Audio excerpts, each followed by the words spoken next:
This was the league where the best footballers on the planet didn't aspire to go, they had to go. Kaka, Ronaldinho, Ronaldo Nazario, Cafu, Clarence Seedorf, Andrea Pirlo, Maldini, Nesta, you name them. If you are elite, Italy was your proving ground. And among those giants stood a defender who didn't need flair to dominate matches. His name was Lilian Thuram.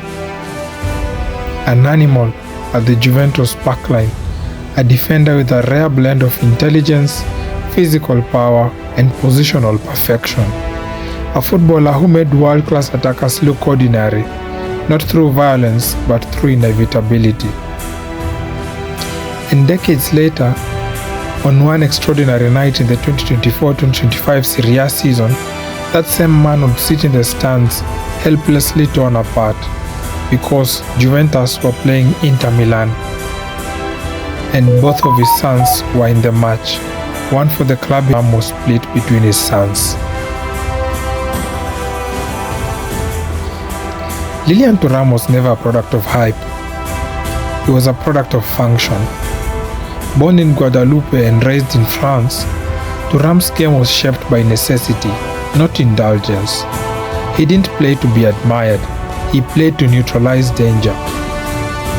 His first footsteps began in Monaco in 1991, where he spent 5 seasons and developed into Ligue 1's most dependable defenders. At Monaco, he won Ligue 1 in 96-97, became a starter in his early 20s and earned his first regular France call-ups. Already the pattern was clear, coaches trusted him.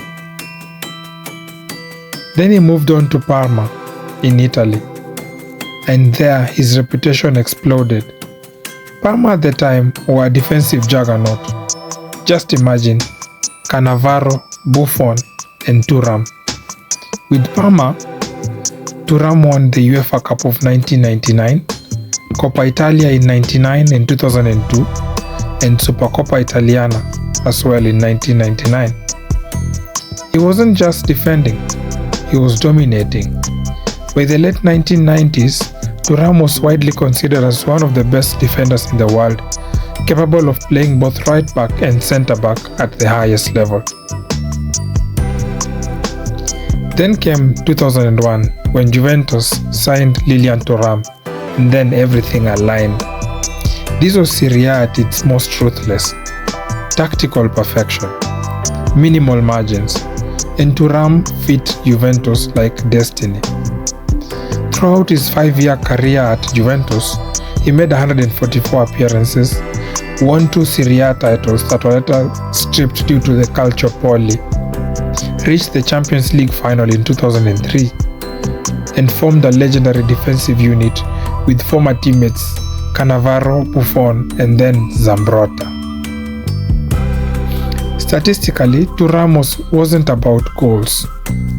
He scored only once for Juve, but his value was in defensive duels won, positional discipline, and tactical flexibility. He rarely tackled recklessly. He rarely dived in.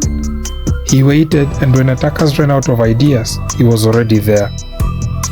For Juventus fans, Thuram represented something sacred, control, and crucially, he hated Inter Milan. Because Juventus players don't just dislike Inter, they are taught to. If Thuram was elite at club level, then he was immortal with France. Across 142 caps with Les Bleus, he scored 2 goals, very crucial goals, in the 1998 World Cup semi-final against Croatia. He became World Cup winner. He also won the Euros 2 years later, and also became a World Cup finalist in 2006 when they lost narrowly to Italy in Germany. Those 2 goals in 98, the only ones he only scored for France, are the ones that sent France to a World Cup final. That was Lilian Thuram. When the moment mattered most, he delivered. He retired in 2008, leaving behind over 700 professional appearances, one of the most respected defensive careers in football history, but his legacy was far from over because the name Thuram was just getting started. Marcus Thuram was born in 1997, carried his father's name into a different footballing universe. Where Lilian defended, Marcus attacked. Marcus began his career at Sochaux before moving to Guingamp, where he announced himself as a powerful and intelligent forward. In 2019, he joined Borussia Mönchengladbach, where he scored consistently in good ball movement and pressing. By the time Inter were coming in for his signing in 2023, Marcus was no longer just Lilian Thuram's son. Marcus Thuram was Marcus Thuram, an elite striker. At Inter, he has become a key part of the attacking system, offering physicality, pace and link-up play, and most importantly also thriving in big matches. And crucially, he had joined Inter, Juventus' greatest enemy. On the other hand, Khephren Thuram was born 4 years later in 2001, and he is different. Where Marcus plays with instinct, Khephren plays with control. Khephren began his development at Nice, where he became a dominant central midfielder, excelling in ball progression and defensive transitions, earning comparisons to elite box-to-box midfielders. His game reflected his father more than his brothers because there is tactical intelligence, spatial awareness, and calmness under pressure.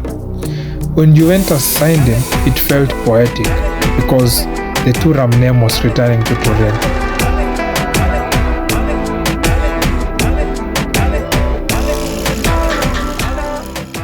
On the 13th of September 2025, Juve and Inter did not ease into the Derby d'Italia, they detonated it.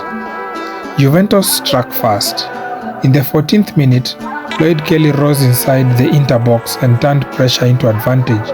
It was a defender's goal, unexpected, disruptive, and the stadium responded instantly. For Lilian Thuram, it was familiar. Juventus asserting themselves early, bending the game to their will. Then Inter answered with authority. In the 30th minute, Hakan Çalhanoğlu stepped forward and punished Juventus with precision. The equalizer was clean, deliberate and cold, the kind of goal that silences momentum rather than crowds. Balance was restored and the unease crept in. But Juventus refused to let it linger. 8 minutes later, in the 38th minute, Kenan Yildiz found space and finished with conviction.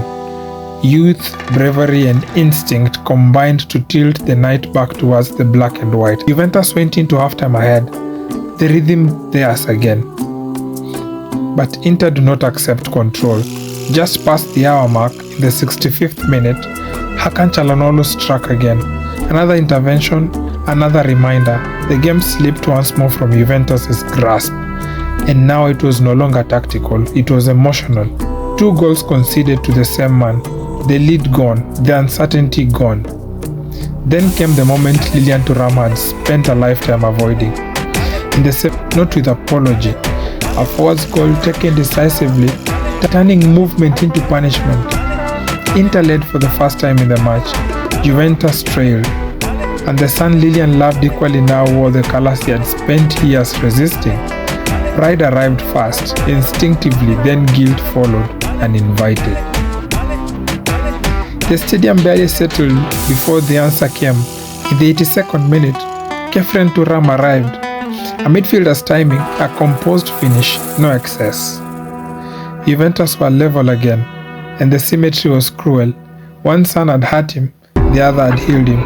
The scoreboard read 3-3, but Lilian Thuram had already lost any sense of neutrality. And still, the match was not done. Deep into stoppage time, in the 91st minute, Juventus found one final breath. Adzic struck, and the stadium erupted without restraint. Relief poured from the stands. The chaos finally chose a side. Juventus 4, Inter 3. The whistle followed soon after. Juventus had won. Inter had fallen. Marcus had scored, Khephren had answered. And Lilian Thuram, a man built on defensive certainty, had just lived through 90 minutes that dismantled him completely.